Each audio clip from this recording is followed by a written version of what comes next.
کسی دھرم کو برا مت کہو، نہ سکھ کو برا کہو، نہ ہندو کو برا کہو، نہ عیسائی کو، نہ یہودی کو برا کہو،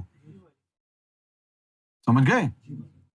ہاں، ہر دین میں منافق ہوتے ہیں، ہندوؤں میں بھی منافق ہیں، سکھوں میں بھی منافق ہیں، مسلمانوں میں بھی منافق ہیں، عیسائیوں میں بھی منافق ہیں، لیکن ان کی وجہ سے دین کو برا کیوں کہہ رہے ہو؟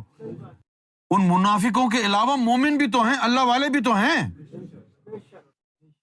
کیوں بھائی؟ اللہ والے بھی تو ہیں نا، سارے مسلمان گندے تو نہیں، گندے ہوتے تو خواجہ غریب النواز کدھر سے آئے؟ نظام الدین اولیاء کہاں سے آئے؟ سارے ہندو گندے نہیں ہیں، اگر گندے ہوتے تو یہ سائے بابا کدھر سے آئے؟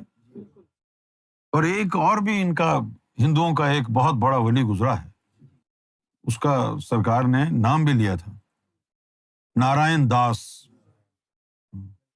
جب سرکار نے اللہ برادری کا ذکر کیا نا تو اس کی شروعات نارائن داس سے کی کہ بھائی نارائن داس نے یہ کہا، اس کا حوالہ دیا۔ تو ان کے اندر، ہندوؤں کے اندر بھی بڑے بڑے اللہ والے آئے ہیں، عیسائیوں میں بھی اللہ والے آئے ہیں۔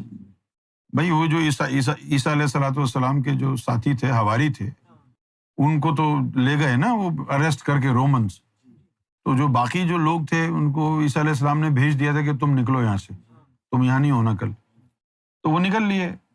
اب وہ ڈر رہے تھے کہ یہ رومن ان کے پیچھے بھی آئیں گے، لہٰذا راستے میں چلتے چلتے انہوں نے اللہ سے دعا کی کہ اے اللہ ہمارے ایمانوں کی حفاظت فرما۔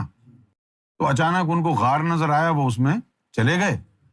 اب وہ جا کے، ان کے ساتھ ایک کتا بھی تھا، وہ جو میتھیو ہے نا، اس کا وہ کتا تھا، میتھیو کا۔ وہ جا کے غار میں انہوں نے کہا جی بڑی گرمی ورمی ہے، تھوڑا سا سو لیں۔ وہ ایسے سوئے کہ 300 سال کا اللہ نے مراقبہ لگا دیا۔ اب کوئی عام ہواری تو نہیں تھے وہ، اگر عام ہواری ہوتے مر جاتے، اپنا ٹائم پورا کر کے چلے جاتے۔ 3 سال 100 سال کے مراقبے کیوں لگائے؟ کیونکہ عیسیٰ علیہ السلام نے ان کو ضم کا وعدہ کیا تھا، اور ضم کی تعلیم کی جو اذن ہے وہ انہوں نے امام مہدی گوہر شاہی سے لینا تھا۔ اب وہ 2 سال ادھر بیٹھے رہے اور یہ 2 سال غار میں سوتے رہے، کس کے انتظار میں؟ جس کے لیے کہا فانتظروا انی معکم من المنتظرین، تم نہیں، وہ یہ جو بیٹھے ہوئے ہیں ان کو منتظرین کہا اس نے، تم کہاں